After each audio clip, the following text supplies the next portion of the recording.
Uh, and close the door, please. And also my office door.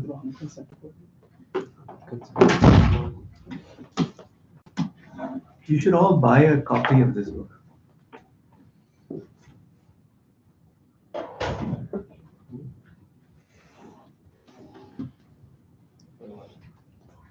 Who's Secretary Sharma? और इस morning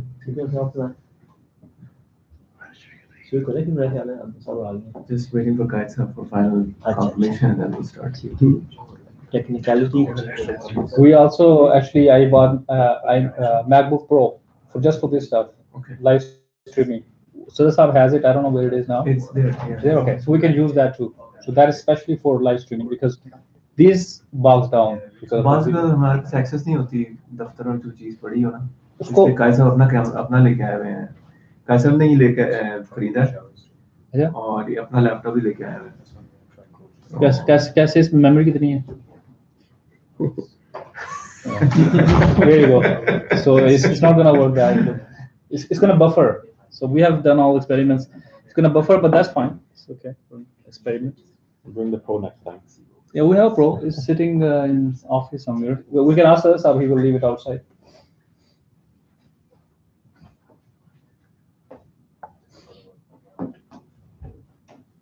बल्कि काइज़ आप सबसे ले लें अगर ये करना है हर हफ्ते करना that has a software too by the way to edit live edit What's the name for the song? I think it's called live widecast so we have a widecast license actually 3 years old now but still good for this program. So while Kaisab starts this, I will read the page that we did last time. The Prophet Muhammad says, approach God with sincere hearts and pure tongues, eyes and ears, for he will then accept you.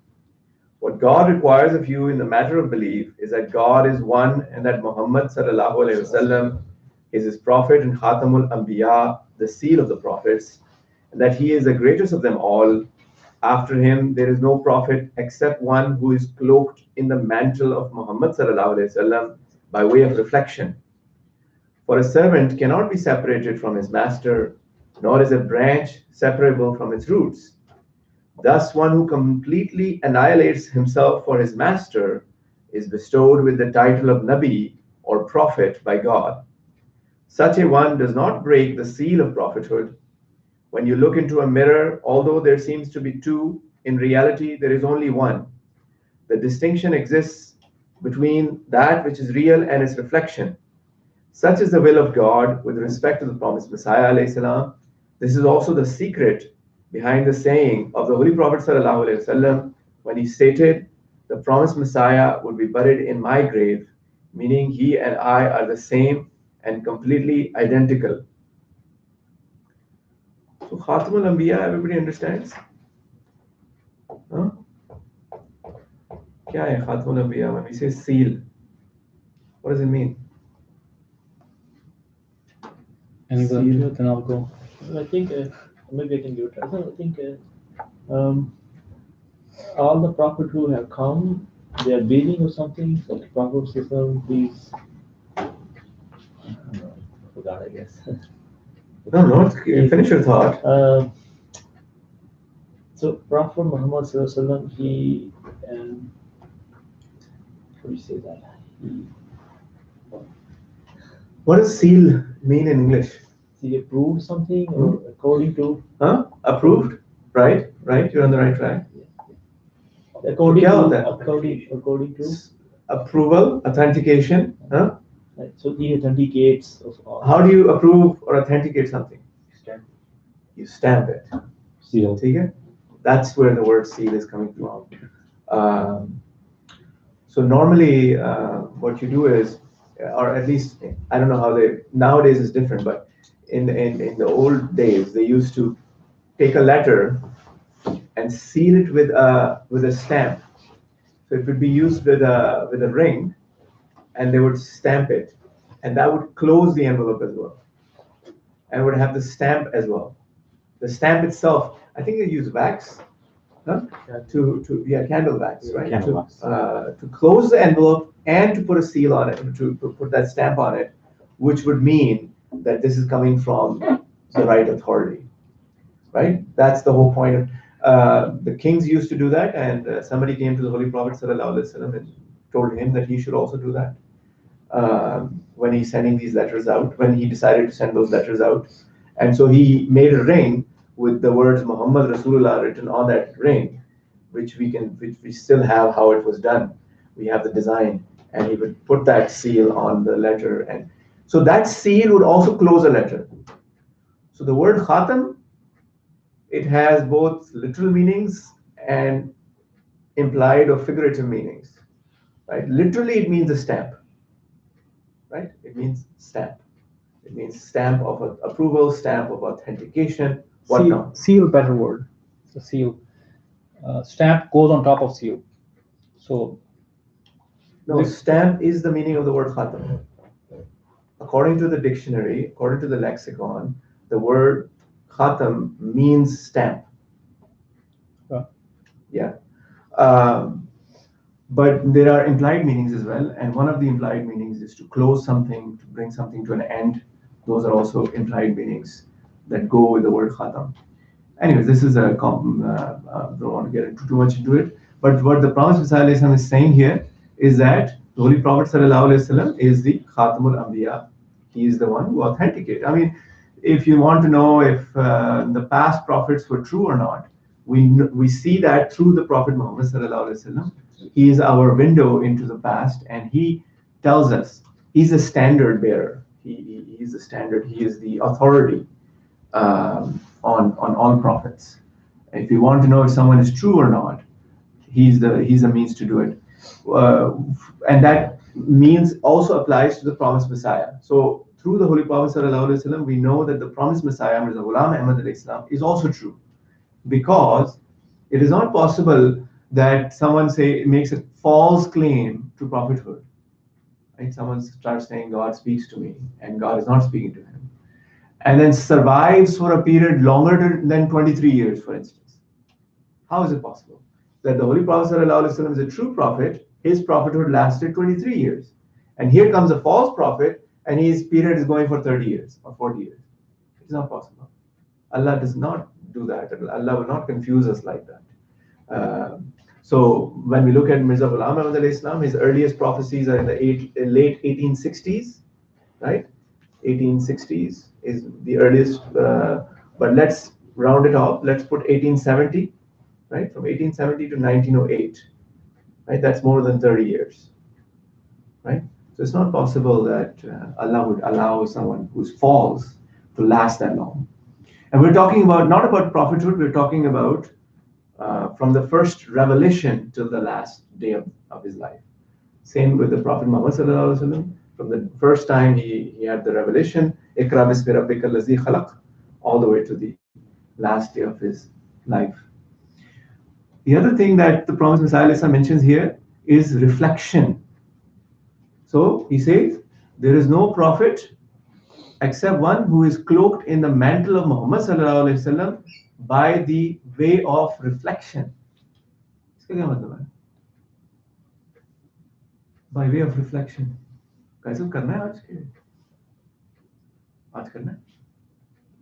Oh, it's happening already? You didn't tell me? For those, I did not realize that our live streaming is going on already. The live streaming, for those of you who are joining us, we are currently on page number 26. We covered that last time, but some of the boys here came today and they were not here last time, so I discussed page number 26 again. So let me read for this week, which is page number 27 and 28. This is a PDF on alislam.org, pages 27 to 28. For some reason, the book browser on Al-Islam does not have the same page. So you should go to page 28 if you're using the book browser. But if you're using the PDF, it is on page 27. On the book browser, it's on page 28 near the bottom. The Promised Messiah ﷺ says, know for certain that Jesus, son of Mary, has died. His grave is in Mohalla Khan Yar, Srinagar, Kashmir. God Almighty himself has spoken of his demise in his beloved book. But if the following verse cited below has some other implication, then where else has the death of Jesus, son of Mary, been mentioned in the Quran? If the verses regarding his death mean something else, as our opponents believe, then this would suggest that the Quran has nowhere addressed the issue of his death and whether he would ever pass away. God has spoken of the death of our prophet, but in God has spoken of the death of our prophet, but in the whole of the Quran, he has nowhere mentioned the death of Jesus. What is the secret behind this? If the verse فَلَمَّا تَوَفَّيْتَنِي كُنْتَ أَنْتَ الرَّقِيبَ عَلَيْهِمْ informs us of the death of Jesus, the clear implication of this verse is that he died before the Christians transgressed. And if the verse فَلَمَّا تَوَفَّيْتَنِي suggests that Jesus was lifted to heaven alive with his physical body, then why did God not mention in the Quran of the eventual death of a figure whose life has led hundreds of thousands of people astray? It is as if God conferred on him eternal life so that people may fall prey to idol worship and lose their faith. And it would seem as if the people have not erred, but it is God who has done all this to lead them astray. Okay, so we'll stop here. This is on page 28. We have read actually more than a page today, a page and a half. We'll stop here. Before I started reading this, let me finish my earlier point. So the Promised Messiah says that no prophet came after the Holy Prophet ﷺ except by way of reflection. Anybody has an idea what that means? It's like a kind of spiritual clone. So spiritually, he adhered to all the attributes, most of the attributes of Holy Prophet, and he is basically accomplishing his mission. He's not bringing a new mission; it's the same mission, the continuation of the same Sharia. Continuation of the same Sharia. He's not bringing anything new, but also by way of reflection means that just as you see a reflection in the mirror, where you're seeing all of your features in the mirror, but that's not you, right? The mirror reflection is not you. You are here. That's your reflection. So in the same way, that reflection means that they're identical, right? But they are not the same.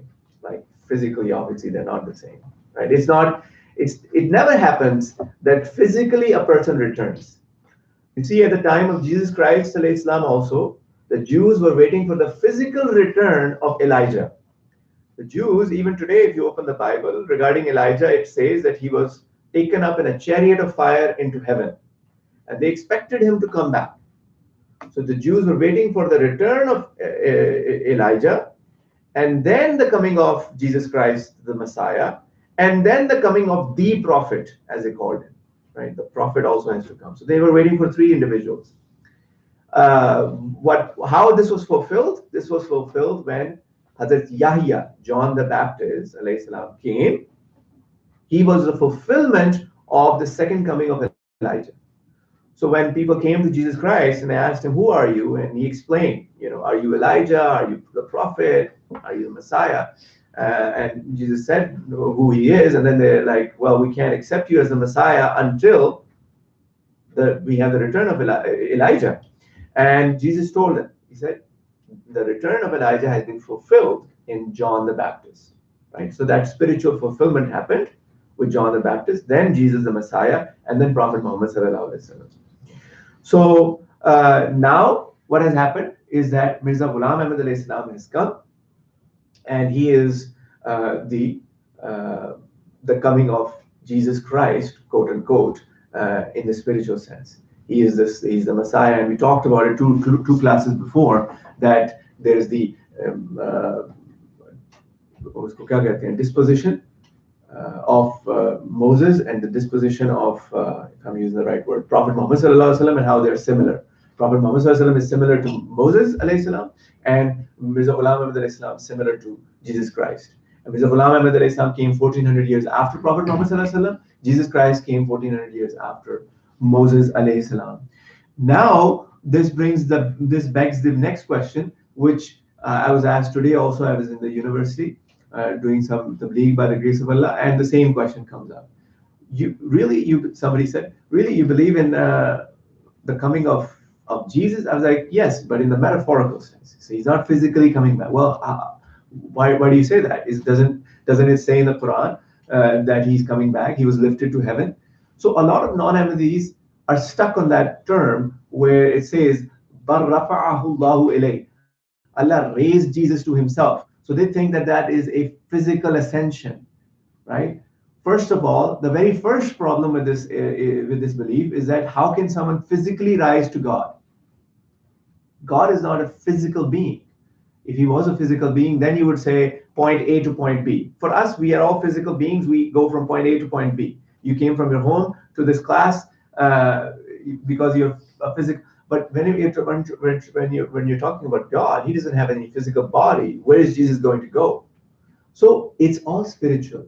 His status was raised. His soul was raised to God, right? And the soul can go to God, right? So this is a language. This is an idiom of the Quran, of the Bible even. This is an idiom that has been used in ahadith as well. The rafa'a, the going of a person, the elevation of their status to God. So we have to bring them back to what the promised Messiah says on page 27, that the fact is, the Quran says Jesus Christ has passed away. How do you know? Well, go to chapter 5, verse number 118, right? It says, فَلَمَّا تَوَفَّيْتَنِي كُنْتَ أَنْتَ رَقِيبَ عَلَيْهِمْ. Do they have the official translation here? When you caused me to die, you were the guardian over them. When you caused me. So what happens is, and on the day of judgment, Jesus Christ ﷺ is having this discourse with God Almighty, and God says, are you the one who said to your people that you and your mother are gods? And Jesus Christ responds in this way. He says, when you caused me to die, you were the guardian over them. I don't know what they did behind my back. I'm already gone from the world. Right? How can Jesus say that if he hasn't truly died and he's still alive somewhere in the heaven or whatever, and he's going to come back in the latter days and see all the corrupt, quote unquote, corrupt Christians, and then go back and say, oh, I have no idea. When I died, it was over. Right? He cannot make this statement if he's still alive. Right? And there are other logical problems with that. If you take it to the logical conclusion, the promised Messiah Islam says that then why did God not mention in the Quran of the eventual death? If this does not mean that he died, he's still alive, then at least God should then mention that he would die at a later time or whatnot. Right? He's been alive for 2019 years now. So what happened, right? God should have explained that whole thing. How is it possible for someone to be alive for so long? Another problem with that, which is not exactly a logical problem, but it is a religious problem, which is that God has mentioned that Prophet Muhammad sallallahu alaihi wasallam has died. If anybody was worthy of being alive, it is Prophet Muhammad sallallahu alaihi wasallam. I mean, people say that there is a logical fallacy with this problem, but it is not a logical argument in the first place. This is a spiritual problem for Muslims. How can you say that Prophet Muhammad sallallahu alaihi wasallam has passed away, and the Quran says so? The same word, natawafayannaka, same grammatical term has been used, and you believe that that term means that he died, but for Jesus Christ, you don't believe that. So a lot of issues with that. So I've talked too much already. These are the 2 pages for this week. I hope anyone listening on the live stream, if they have any questions, they can ask us. We already have 2 questions. Before I take those 2 questions, does anybody here have a question? Okay, nobody has any question. Please. So question we have is, the first one is, where can we find the design of the ring for the Prophet you were discussing about it? It's on Google, that design, that it was used by ISIS as well on their flag, I think. The Muhammad Rasulullah is written. I think if you Google it, you can easily find it. It's there. The letters Sallallahu wrote, he stamped this Yes. with his ring. So, but do you have an actual line? That was yes, Yeah, yes, it's there. it's imprinted on those letters. I think it has Muhammad written at the bottom Yeah. and Rasul on top and then Allah on top. Allah on the top. I think there's a narration about it. Muslim wanted the word Allah on top, and then Rasul, and then Muhammad, right? And Arabic calligraphy allows that as well. So it's readable and it's there. It's on Google, and we can send you the link if you can't find it. So the second question is, have we personally visited to confirm the place of Jesus' grave? Have we? Did we personally visit to confirm the place of the Jesus' grave, basically? Good question. Physically? Yeah, personally visit, going there to see whether the grave exists of Jesus. Have we confirmed that it is there? That the Yeah. the Hazrat Masih Maud did the whole. Yeah, the Promised Messiah Islam did a whole investigation on this.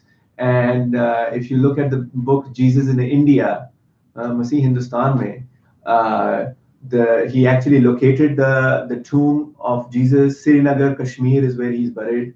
And the tomb exists today. And there's a BBC documentary on that tomb. And they show you the tomb from outside, from inside. They even talk about the scientific evidence related to the tomb. They haven't done a DNA, by the way. They haven't done a DNA, but they have, from the direction of the tomb and basing it on Jewish traditions and seeing that it's similar direction. And a lot of, there's a ton of material on this. It's in Srinagar, Kashmir. And there's a small Ahmadiyya Muslim Jamaat there as well. And in Canada also, we have some people who link themselves to Kashmir. And some of my colleagues have actually gone there as well and visited that place.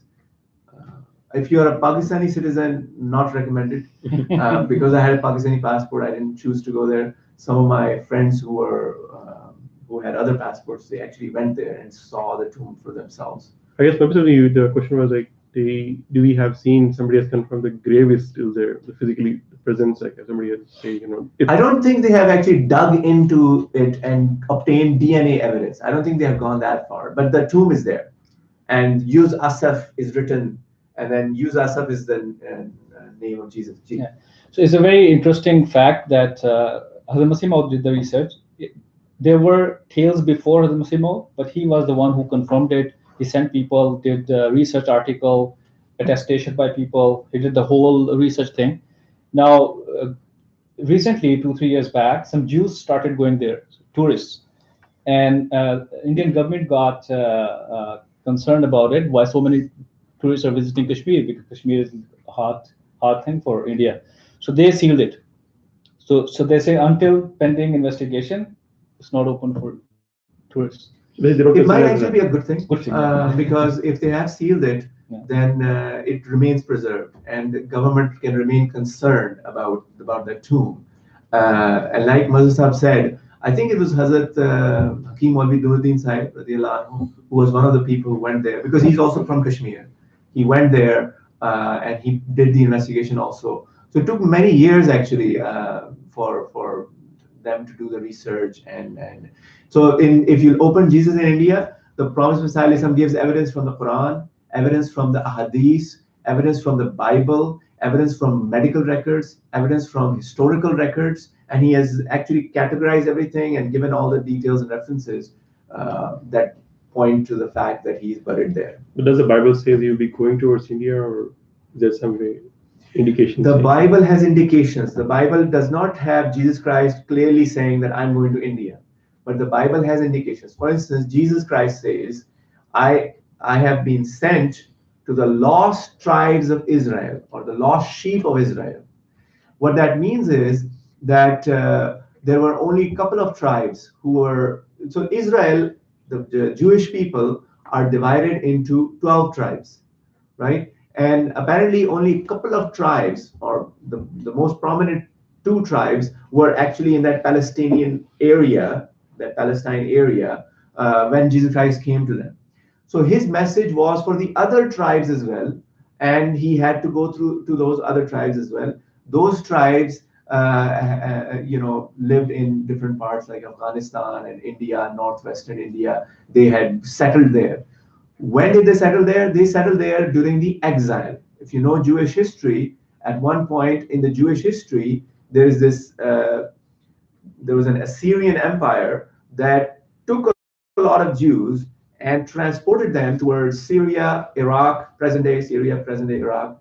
And then there was a Babylonian king, his name is Nebuchadnezzar. He came in the year 587 BC, and he took a lot of Jews who were remaining there, and they were part of the southern kingdom, by the way. And he took them and got them settled into Iraq and then Iran and then those areas. And then the Persian Empire came and destroyed the Babylonians, and they had a king called Cyrus. So during his time, a lot of Jews, you can call them diasporas of Jewish settlements that were there in those areas. And we believe that when Jesus Christ said, I have been sent but to the lost tribes of Israel, he was going to all these other tribes who had settled in those areas. Massimo did another research. You can explain probably more on that. So Hindus were waiting for second incarnation of Krishna. So Krishna, Christian. So they were waiting for Messiah, and the teachings are very similar to Messiah as well. So I read that a long time ago, but if you have fresh memory, probably you can explain. Yeah, Hindus had that, and then the Buddhists had their own prophecies about the coming of Buddha. And then we have the Zoroastrians also have their concept. So promised Messiah is actually a fulfillment of all these prophecies, right?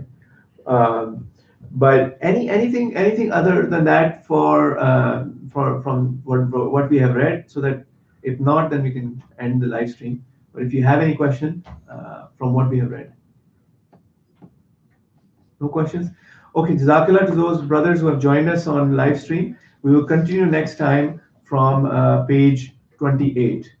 So today we actually had a good session, longer session than last time. Jazakallah ta'ala.